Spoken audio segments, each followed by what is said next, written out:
Assalamualaikum warahmatullahi wabarakatuh. Ini buah limau Sunkist Bali. Salah satu cara nak tahu dia dah masak ni. Kita tekan ni dia lembek dah.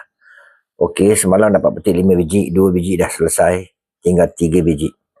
Buah sedang banyak, alhamdulillah. Syukur. Limau ni dikatakan limau Sunkist. Masih belilah pokok dulu. Tapi bila tengok dalam Google, nama dia orang panggil limau Sunkist Bali. Sebesar ni. Besar tapak tangan. Dia mungkin boleh lebih besar lagi, tapi sampai level ni dia dah kuning macam ni, saya tak tunggu saya petik. So memang dah okey, memang dah best. Okey, yang ni insyaAllah rasa dia memang manis, memang sedap. Mahal tak tahulah berapa harga dia. Kalau tanya saya nak jual. Oh, kau tak jual ke? Nak beli? Kalau saya nak jual, biji saya jual RM1 je. Tak pernah boleh booking buah tengah banyak kat pokok. Tunggu dia masak saya petik. Saya jual sebiji RM1. Tetapi yang dekat-dekat lah.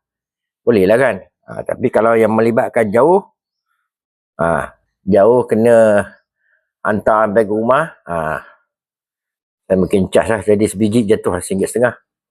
Tapi kalau nak yang dekat-dekat ni, insyaAllah RM1 je saya jual. Okey, kenapa nak jual? Tak adalah, bukan nak jual juga sambil-sambil kita bersedekah. Tapi itulah dia untuk duit baja, duit penjagaan. InsyaAllah harap boleh memahami. Tapi ramai dah saya bagi. Okey. Ni yang belum begitu masak lagi. Masih muda tapi sedap sedap. Dah besar ni pun sedap. Buah dia besar-besar, insyaAllah. Okey, itu dulu. Limau Bali. Limau Sunkist Bali.